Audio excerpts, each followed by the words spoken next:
Hello. Hello, hello. Are we coming in live here, internet world? I will give everyone just one quick second to file in. All right. This is the most interesting part, Michele, because we can't see a live audience, so we're just assuming that people are taking their virtual seat right now. I think we should just assume that there's just thousands of people out there watching us. Yeah, I like that. Okay, Yeah. so let's go with it. Well, hi, everybody. I am Jenny Stojkovic. I am joined by Michele Simon. You are on the Plant-Based Foods Association account right now. We're super excited to do this collaboration today with PBFA. I founded the Vegan Women's Summit earlier this year. Our goal is to empower women to bring compassion to their career. I do not know if there's a single woman out there who has brought as much compassion to their career as Michele in the work that she's doing to grow the plant-based space. We're very much aligned, the two organizations, and we're actually working together to support our upcoming VWS event on December 5th, which is the world's first female founder summit and pitch competition dedicated exclusively to plant-based innovation. We have over, you guys ready for it? 500 applications worldwide so far. Whoa. You and Michele, I had somebody from Madagascar. Whoa, that's Incredible. amazing. So awesome. So it's gone global. It's truly global. The plant-based movement is truly global. It is, yeah. I mean, we knew that, but we just didn't know how far it was going. Exactly. Yeah. So we're going to talk a little bit about PBFA's journey, about Michele's journey as a female founder, supporting female founders, a bit about VWS and how we're supporting female founders, and how we are starting a plant-based revolution. We are, Jenny. Women-led, right? Let's do it. Oh, absolutely. So let's just get straight to it. Michele, you want to talk a little bit about, I think everyone that's here probably knows what PBFA does, but they might not know the story of why you founded the organization and how it's been being a female in the space.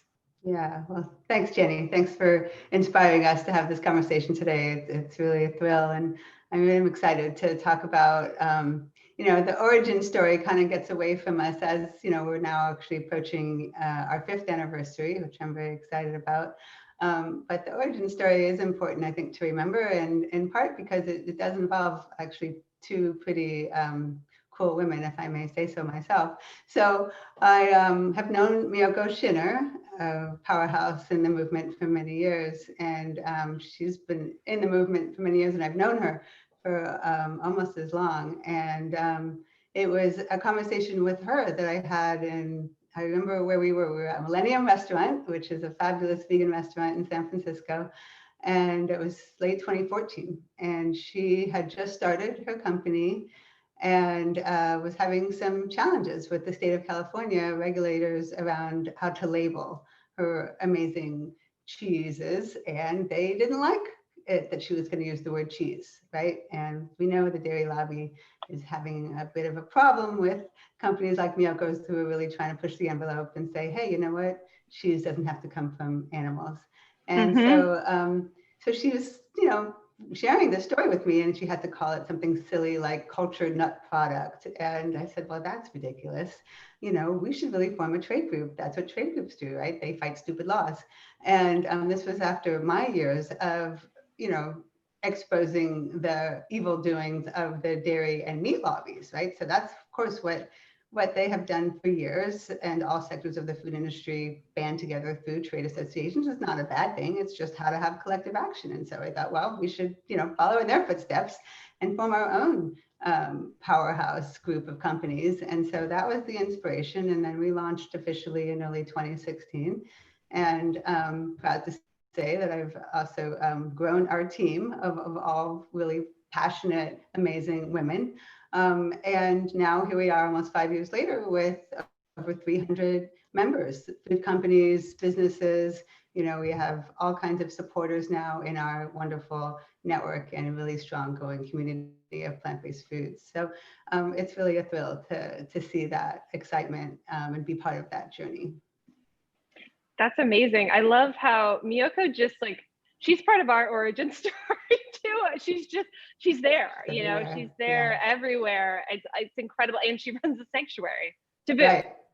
Right. I know. So, well, but that's women, right? Right. That's what women do. And I'm curious, in terms of your membership, what does it look like with female founders? And obviously, one of your earliest supporters was a female founder. But is that what it looks like in the plant-based space overall?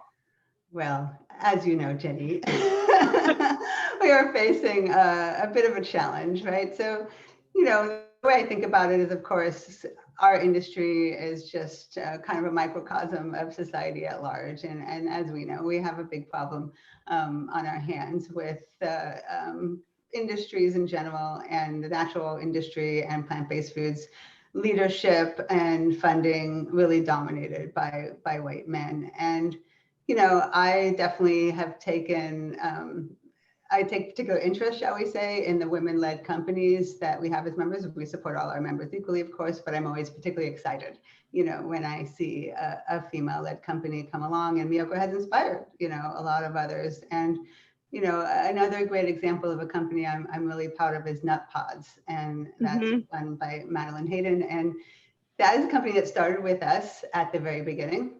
You know, they right there with that initial, you know, our entry level membership dues, and we've watched them grow. And of course, we've grown with them, and just such a thrill to kind of be along with them for their ride of success. And hearing Madeline talk about, you know, some of the challenges she faced as a woman, of course, trying to raise capital, and, you know, similar stories that we hear, right, that women aren't being taken seriously, or even Miyoko still will get, you know, passed over at a trade show by, you know, someone looking for the CEO.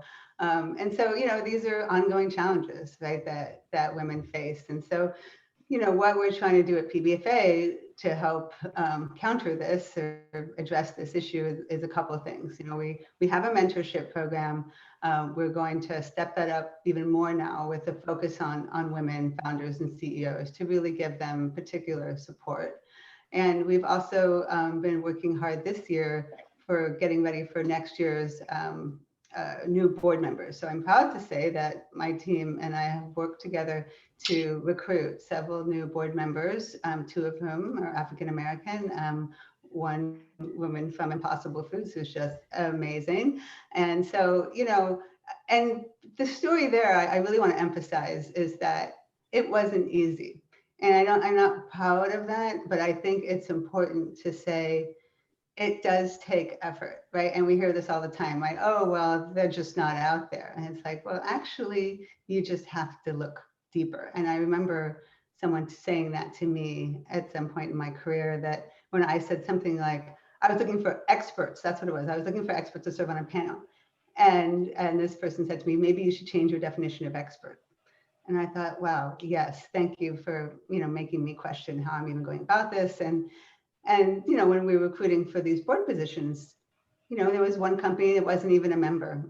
And I thought, you know what? Okay, we got to get that company to join first, right? And convince the leader of that company that they should join, because we really want to go in this direction. And thankfully, he trusted us. And so, you know, that was that extra mile, you know, to say, okay, we're not going to just take who's in front of us. We're going to actually dig deeper, and not just take CEOs either, right? So women from Impossible, Armitha, Felstrom, amazing women, not a CEO, that's okay. We don't just need CEOs on our board, right? We just need the right people.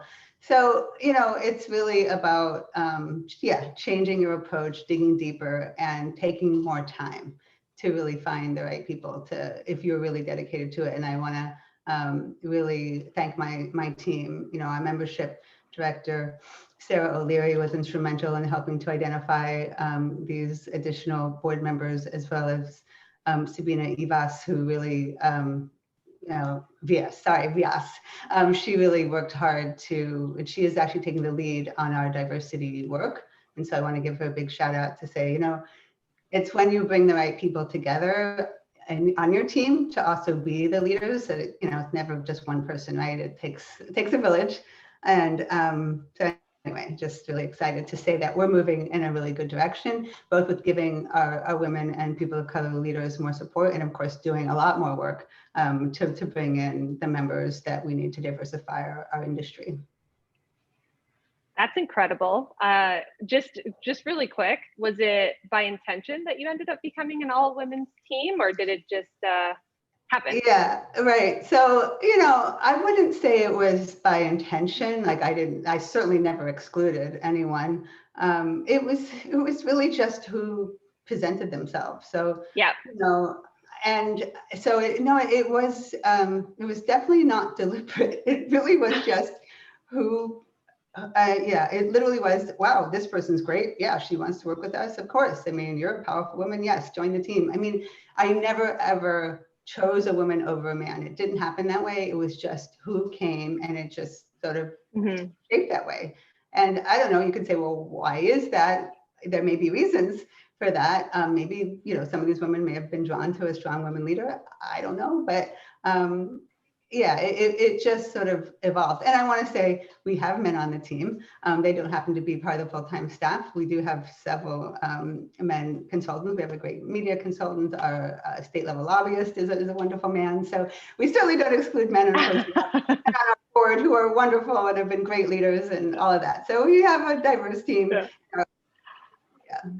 Yeah, I get this question a lot with the Vegan Women's Summit. Men ask, am I allowed to attend too? And we always say, we are building a global ecosystem of professional women, change makers, and those who celebrate them. We really, really believe that we need to take a Big Ten approach. And if you want to join on board and be part of this, then we are going to have you for sure. Totally. One of the things, absolutely. Yeah. One of the things that we found, which was very interesting, was we did a female founder survey over the summer. As you know, PBFA was one of our partners that helped distribute it. And for those of you that are not familiar, we spoke to 160 CEOs and founders across 6 continents in the plant and cell-based space in July and August. And we talked to them about some of these issues that are facing them. Many of the ones that you mentioned, one of the ones that was the most prevalent that we looked at was gender bias. So half of all the women that we spoke to have experienced bias, and 75% cited gender bias. Wow. 3 out of 4 cited gender bias. And even further down, 47% of all founders of color cited racial bias. And this is a few months ago. This is 2020 that some of these founders were experiencing this with investors. And the one piece that really resonates that you were speaking about is that networking gap of how to find these women. So many women, more than 90% cited having a networking gap and not knowing how to connect with the types of people that have these board role opportunities.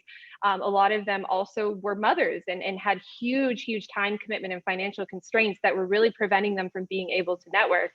I'm curious, how did you go about finding some of these women to bring on board, and for women that want to get engaged at a deeper level with PBFA or in the plant-based space in a leadership level? What tips would you have for them? Mm-hmm. Well, finding mentors can be challenging. And, I'll say, as we were saying earlier, a couple of things. First of all, men can also be good mentors, right? They can play a different role. And we have certainly found that with our mentoring program. And I think with women, it could be going outside your particular field even. So maybe it's not another woman in the plant-based industry, but it's a woman, perhaps with another food company, or it's a woman who may not be CEO, but has a, relatively senior role in a bigger company. There can be people that can play a mentorship role in different ways. I'll say in my own career, my own sort of guiding light was someone who did do the work that I wanted to do, and that was Marion Nestle. So, the author of the book Food Politics, and she just, and I never used the word mentor with her. It was more like she just became someone who was an inspiration to me. And then over the years, was very supportive, of course, and we worked together and so forth. And so I think sometimes there can just be accidental mentors, someone that you just form a relationship with. And sometimes people get too hung up on that word even, or some people who might be in a mentorship role might get scared, oh, this is going to be too much time. Or, I've played a role. I went to Yale School of Public Health, and they asked me every couple of years, do you want to, play mentor to a student? And I say, yes, of course. I mean, it just takes a few hours of time to talk to someone whenever they want to talk, so I think like, not getting too hung up on that word, looking for people who can serve a role of support for you in different ways, whether that's, God, how do you juggle motherhood, or gosh, how do I don't know, grow this company, or, and of course, a lot of women are willing to help each other. And it's just finding perhaps the different ways that women and men can be helpful along your career path. Yeah, absolutely. We talked about this a lot with UWS in the last month in particular, talking about how you find mentors. And one of the phenomenons that I've seen that I've really loved out of the pandemic, I'm sure you've seen too, is there's so many people that are getting active on LinkedIn, and they're putting themselves out there, not only for, hey, I'm looking for help, because obviously there's been insurmountable amount of job loss, so many people are shifting their careers, but a lot of people are also putting it out there, hey, I'm available. And this is something that I'd never really seen before, is people just saying, reach out to me, I've got a little bit of time this week, if somebody needs a little bit of help, come see me. And I think that there's something to that. I do think that there's a huge gain on both sides, both when you're a mentor or when you're a mentee. And that's something that I've started doing myself as well, is just I carve out time, at least a half an hour every week, to speak to typically young women trying to break into the food tech space. And I get a lot out of it myself. It helps me better understand the industry, because these new perspectives come to you, and they ask questions that perhaps you've never even thought of before. Totally. And, I think that's what we've learned from our mentorship program at PBFA, that the people who are serving as mentors are getting at least as much out of it, because people do want to give back, and plus they learn, right? It's a two-way street. And so, yeah, I think I think that's great to hear. And now it's making me think, wow, I want to do that too. And also that, like I said, I feel like there's just different roles that people can play. When I think about just even the friends in my life, it's like we all have a role to play to support each other through whatever the challenges are that we face day to day. And it's like any relationship. Now, no one person can serve all needs, right? So instead of looking for that one mentor who's going to change your life, like, well, kind of look at maybe even more obvious places in your life already, and get that support you need from different places. Yeah, absolutely. And we're in this virtual setting, this really unique virtual setting where, your barriers to finding some of the most interesting people in this space, perhaps they were 3,000 miles away, but now they're just a Zoom call away. Totally. Take advantage. Yeah. And, we think back to the PBFA origin story, Miyoko was actually probably one of the very few people I even knew in this industry. And because I was from the policy world, right? I wasn't in the business world, which is, what made it even more hard. And so, LinkedIn was a phenomenal resource for me. I would just kind of find people and be like, hey, can you come to this meeting I'm going to have at Expo West? And I know you don't know me, but can you come anyway? Because it's going to be really cool. And they did, So, I just really think that we shouldn't underestimate the power of that, just kind of reaching out to people. And, especially now, I actually find right now, even though obviously we're living in stressful times, but as you're saying, people do have more time on their hands, and we want to help each other right now. So we should really, let each other help each other, right? Yeah, absolutely. And another tip that I would love to share, I hosted a talk a few days ago, and we were talking about how to get that mentorship connection. And one of our executives that was speaking, she had a really great point. She said, don't always make it a video call. Because for people that are busy, if you give them the option that they can throw AirPods in and do it while they're making lunch for their kids, she has found that she has opened up her calendar substantially when it can just be a call. Totally. Yeah. Well, I'm actually in favor of that too, especially for going for a walk. Like sometimes, with our team, we'll do walking meetings. And of course, we all need to get outside, get some fresh air. And yeah, absolutely. Being flexible with how you do it, for sure. That is like the most Aaron Sorkin thing that you could have said.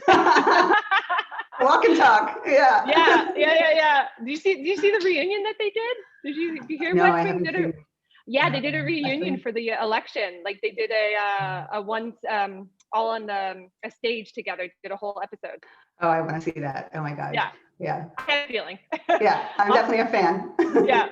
Awesome. So I'm just kind of curious, and I think you and I, we both know the answer to this, but I think it's important to talk about is, so how does empowering more women in plant-based business create a more sustainable and compassionate world? Yeah, well, I think I might answer that even just a little bit from the flip side, which is who are the women who gravitate towards this industry? I mean, there's definitely men who are mission-based, a lot of men who are mission-based, and a lot of men who are, let's be honest, are in it to make a buck. Whereas my impression is the women who are starting companies and even want to invest are really coming from a different place, right? They're coming from a much more mission-oriented place. So, and it could be maybe because their kids were allergic to dairy. I can think of like that's a huge one. The kids, yeah. the mompreneurs is a massive area. Totally. So August Vega from Malik, one of our early members, is a great example of that. And so, but then that's their entry point. But of course, then they want to, change the world from there. And so and then of course, Miyoko, obviously example of someone who's coming completely from the compassion and animal rights perspective. And so I just think, women are going to be coming into this arena for different reasons, and we need to really foster that. And that means they're staying in it for the right reasons, and we need to foster that. It's not that people shouldn't be able to make money, or that shouldn't be part of the picture, but it is a different orientation, and because it's not just making the product, right? It's how you treat your workers, right? It's how you your impact, source ingredients, right? It's a much more holistic approach than just, oh well, we want to get into this market because it's hot right now. So I think that's why it's important that we really encourage women that have that more holistic view and want to make sure that they're having a positive impact in a bigger way. Yeah, it's so fascinating. I think the most interesting piece of our survey results that we were able to find was that 1/3, actually more than 1/3 of all founders we spoke to moved to a more plant-based diet after founding their company. Wow. And so it is very interesting. There's so many reasons to get into the plant-based space. Right. There's so much opportunity for innovation. There's so much opportunity in terms of sustainability. There's so much more than just being plant-based yourself. Of course, so many people get into it for that reason. But what we were really interested to see was that there are people coming from so many different backgrounds with so many different reasons for getting into the space. And I think this gives us a huge opportunity to mainstream this industry. Totally. Plant-based is not going away. It's going to be worth $74 billion by 2027. This industry is exploding. The cumulative annual growth is like almost 10% every single year. So what can we be doing to get more investment, you think, in the space? How do we get more female founders invested in? And then, of course, I can talk a little bit about how we're doing that as well. Yeah, well, I think it's also important to realize that, women obviously are making most of the shopping decisions for their families, right? So, I mean, it's kind of crazy to me when I see companies, and they shall remain nameless, who have all male leadership teams. I'm like, okay, who's talking to the women that are buying your products, And so I think that's part of it too, right? And of course, just from a diversity standpoint, we need to be paying much more attention to, culturally relevant foods and flavor profiles and all of that, to make sure we're not just imposing sort of, the white vegan way of looking at our food choices, which unfortunately there is too much of in this movement. And so I think making that case, first of all, for which a lot of people have been trying to do, diversity isn't just the right thing to do, of course it is, but it's also a good business decision, right? This country we know is changing demographically. I mean, we're seeing it day by day in the political arena. And, as people, have more of a voice in general in this country, they're going to be making more of the shopping business decisions. So I think, as businesses start to kind of realize that, they will hopefully expand and do the hard work to making sure that we are supporting and bringing in and lifting up women and people of color to be leaders in companies. And so, I think it is going to probably have to come more from the business case, frankly, to truly become, the mass movement that it should be. But of course, it's also the right thing to do. And a lot of us will be on board for that reason as well. Yeah, one of the things that I've seen that I find fascinating is that plant-based protein and obviously the other related alternative protein sectors have really started to move towards seafood. And it's so fascinating because it just goes to show that the kind of Western white view of it is that, all the plant-based proteins until fairly recently were really dominated by like Western foods, but seafood is a huge, it's like the main animal product that's eaten in so many parts of the world with huge populations. And we've totally lagged behind. There's so much innovation to be had there. Totally. And same thing for a product like pork, right? So, it's great to see that coming up, in some parts of Asia, and where obviously it's an extremely popular product there. So yeah, I mean, definitely thinking more holistically and with different cultures, and that, yeah, it's not just, burgers are important, right? Of course, we know Americans love their burgers, but there's a whole wide world out there of how people eat, and we definitely need to, address all of it. Yeah. So what we're doing on our event that we have coming up on the 5th, I'm going to plug just for everybody, why are we having this conversation, right? Well, we're having this conversation because we know that there are so many female founders that are out there all across the world that are doing incredible things. And they are just, quite honestly, they're not getting the kind of coverage and amplification of their voice that they deserve, especially women of color. Like you said earlier, we're not going to name any names, but there really are a certain few companies that take up all the airtime. And they're doing great things, sure, but there's so much more out there. And so we want to put those women out on the forefront. We have over 24 female founders joining from all across the world, 6 different continents, actually. Wow. And they're going to be speaking about what they are doing in terms of plant-based innovation. And when I say innovation, I mean, we have a CEO joining from Lima, Peru. She's building leather out of bacteria. We have women that are going to be joining we have Shamasuko Lee, who is the leading plant-based protein producer for Australia and New Zealand. She'll be tuning in and speaking to everyone. And that's what's so interesting about a virtual setting. We actually truly can create this global ecosystem. And so I really invite everybody that's listening to this conversation that's really curious about how do I learn more about what these female founders are doing? We'd love for you to join us. You can go to vwspathfinder.com to grab your ticket. But the other thing that's really exciting about the event is the pitch competition. And PBFA has been helping us share the news. We do have a $50,000 prize package we're giving out to the next big female founder in plant-based. And I'll give you guys the inside scoop. So we extended the deadline today, as PBFA was able to share with everybody, till next Friday. I have over 500 applications, and they are just, I mean, Michele, yeah. what do you hope is in there? What is your like plant-based white whale that you're hoping I find for you? Let's hear it.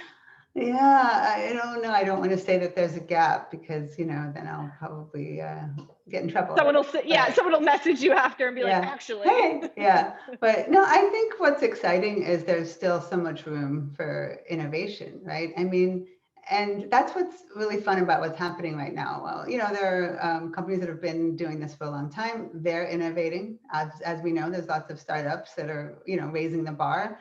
And I just feel like I'm often surprised, like, wow, I thought we had that category down. Oh, wait, no, actually, here's someone who's coming along to, again, raise that bar even further or do something totally different I didn't even think of. So, I love the element of surprise, Yeah, absolutely.